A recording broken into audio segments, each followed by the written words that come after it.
Le voy a hablar del módulo 3 que se dedica al tema de los contenidos en la Internet. Y voy a comenzar con la parte 1, que son una serie de conceptos básicos relacionados a Internet. El módulo 3, en su enteridad, tiene 8 partes. La primera que voy a hacer ahora es los conceptos básicos relacionados a Internet. La segunda, conceptos básicos relacionados a sociedad de información y a desarrollo humano. Luego vamos a tratar el tema de la brecha digital con una visión bastante amplia más allá de la conectividad. Luego el tema de la utilización de las TIC, tecnología de información y comunicación, para el desarrollo. Veremos que se trata más que todo de un nuevo paradigma para el humano, a donde se han modificado conceptos básicos de espacio y de tiempo. Enseguida veremos los desafíos principales de la sociedad de información. Trataremos el tema de la apropiación social de las tecnologías y veremos en conclusión cuál es la situación de los contenidos en la Internet. Voy a dar algunos conceptos matemáticos, no tengan miedo si tienen algún tipo de miedo a la matemática, no vamos a entrar entre matemáticos. El importante son los conceptos que uno utiliza en el día a día y particularmente en la Internet, que algunos están relacionados con matemática básica. La curva exponencial es una cosa importante a entender, es una curva de crecimiento el más fuerte, mucho más fuerte que crecimiento geométrico.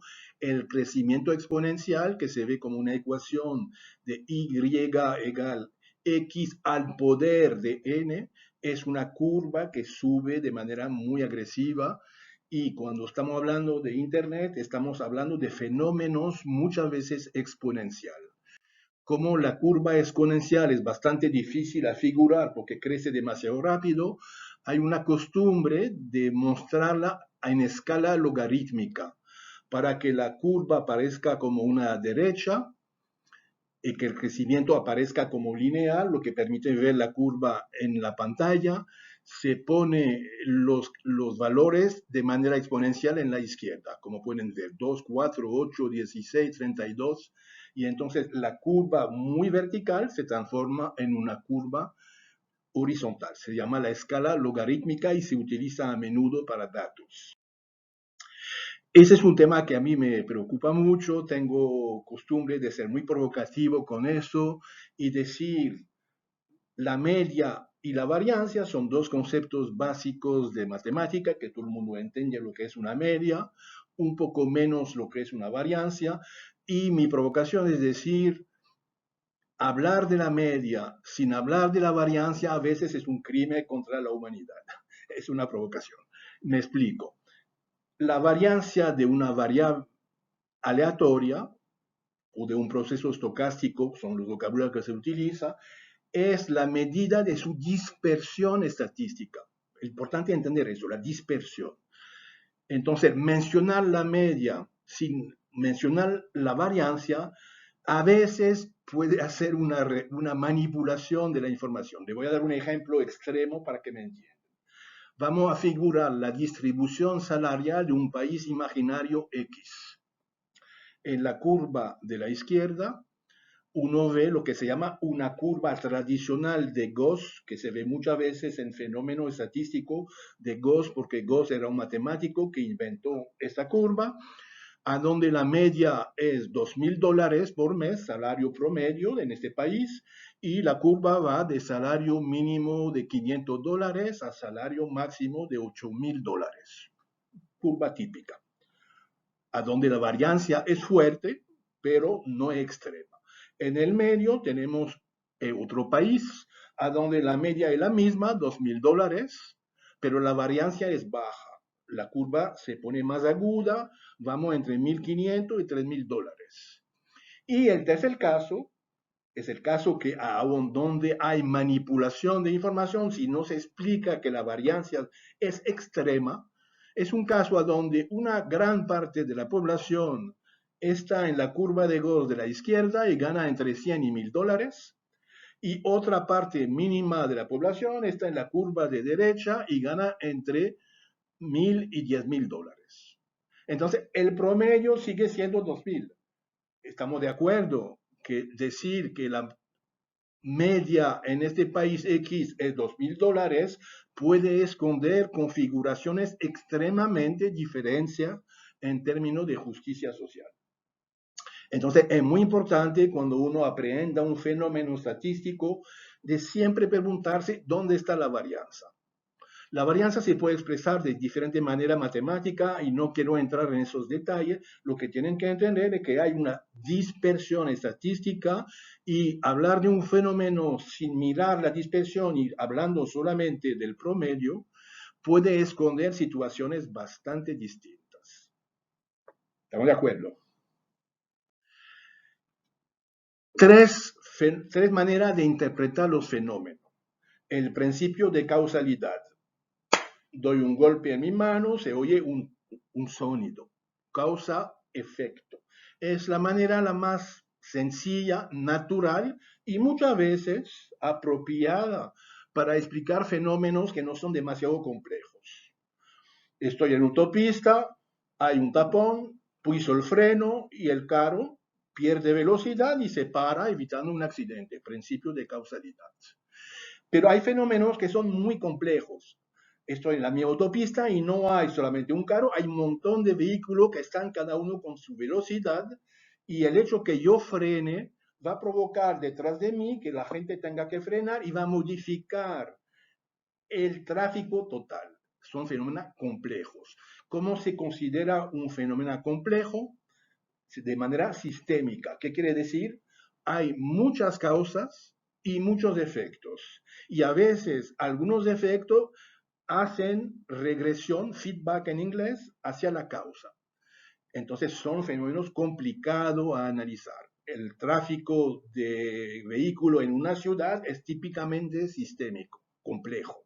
Muchos fenómenos son complejos y utilizar el principio de causalidad sencillo no nos va a llevar a ningún lado. Son fenómenos complejos, se necesita trabajar con lo que se llama la matriz de correlación, que relaciona todas las causas a todos los efectos y muestra que hay retroacción, lo que complica bastante el cálculo. Y en fenómenos que son aún más extremos, que refieren a la teoría del caos. ¿Qué dice la teoría del caos? Que a veces un pequeñito causa puede tener efectos gigantescos. Y entonces el fenómeno, además de complejo, se vuelve caótico. Hay un ejemplo conocido en el libro que se escribió la primera vez sobre la teoría del caos, la prevalencia de mosquitos.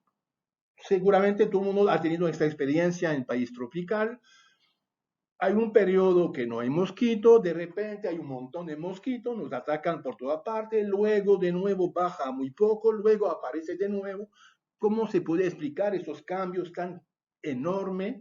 Teoría del caos. ¿Y por qué hablo de eso? Porque la Internet es un medio muy complejo a donde a veces se aplica la teoría del caos. Por eso que quiero darle esos conceptos de base. Entonces, la Internet es un espacio que cambia a velocidad exponencial, solamente hay que ver la curva del número de usuarios en Internet, que hoy en día está cerca de 70% de la humanidad conectada, y cómo pasamos en los años 70 de algunos miles a hoy, casi 4 billones de personas conectadas. Una complejidad sistémica muy importante y a veces la teoría del caos. Eso es otro concepto básico que no es matemático, pero que es sumamente importante porque estamos hablando de datos, de información, de conocimiento, de saber y de sabiduría. Entender un poco la diferencia entre cada concepto. Datos es una representación, por ejemplo, binario, pero no necesariamente binario, de una información. Un dato es la representación de una información. La información, por ejemplo, 011101 llega Fran. Está llegando algo llamado Fran. ¿Qué es Fran? ¿De qué se trata? Para saberlo llegamos a conocimiento. Fran es un ciclón, es una tormenta de tiempo muy fuerte. Entonces, conocimiento, está llegando un ciclón llamado Fran. ¿A qué sirve el conocimiento? A transformarse en saber. Voy a preparar mi casa para protegerme del ciclón Fran que llega. El conocimiento llega a saber y a decisión. Y la sabiduría es, no debería haber construido mi casa tan cerca del mar cuando puede llegar una tormenta y terminar inundando mi casa. Eso es la sabiduría. Entonces, codificación de datos, darle sentido con la información, comprender el fenómeno, decisión y interpretar los datos, metabolizar la información. La expresión de metabolizar la información es biológica y muchas veces lo que hacemos es tomar información y transformarla en conocimiento. Eso es lo que llamo metabolizar la información, transformarla en conocimiento. Y el conocimiento sirve para acción muchas veces inmediata. Y sabiduría, pensar en el futuro. Entonces, es importante bien tener claro esos conceptos. Algunas evidencias, a veces la gente se las olvida, y un poco de alimento para pensar que les quiero dar, que luego pueden pensar después de este mismo curso. Si usted no tiene el código, no va a conseguir entender la información que está detrás del dato. Entonces, dar el dato sin dar el código es muy complicado. Si ustedes no tienen conocimientos previos sobre el tema, será muy difícil transformar una información en nuevo conocimiento. Para hacerlo se necesita un conocimiento previo. Si le doy la ecuación de Einstein, energía igual masa multiplicado por la velocidad de la luz al cuadrado, si usted no entiende de física, no entiende de un poco de matemática, no va a hacer nada con ese conocimiento extraordinario que nos ha brindado Einstein. Sin conocimiento no se va a poder metabolizar la información, se va a quedar sin hacer nada. Se puede transferir datos. Tenemos sistemas extraordinarios, mandamos datos por toda parte, datos bancarios, datos de internet. Cuando uno mira un sitio web es una transferencia de datos. Y con los códigos que tenemos, en realidad transferimos información. El conocimiento no se transfiere. El conocimiento es un aprendizaje humano que permite metabolizar la información. Si yo soy un pescador con mucha experiencia y en este sitio con mi vara agarro peces grande, no basta que le doy la vara y lo siento en el sitio mío para que usted hagan lo mismo y agarra pescados grandes, ¿no? Porque para agarrar pescado grande yo tengo mucha experiencia y mucho conocimiento que he desarrollado. No es suficiente la información para tener conocimiento. Entonces, hay base de datos, pero no hay base de conocimiento, aunque se utiliza muchas veces esta ilusión. En particular, los nuevos sistemas de inteligencia artificial no son base de conocimiento, son una ilusión muy convincente de cómo manipulando el lenguaje se da la sensación, la ilusión que hay inteligencia. Conocimientos, importante saber que hay conocimientos individual y colectivos. Comunidades desarrollan conocimiento colectivo. Y una evidencia que la gente olvida a menudo, la toma de decisión está basada, tiene una fuente principal que es el conocimiento. Si usted no tiene conocimiento, la toma de decisión es intuitiva, espontánea, basado no en hechos, sino en sensación y puede ser muy equivocada.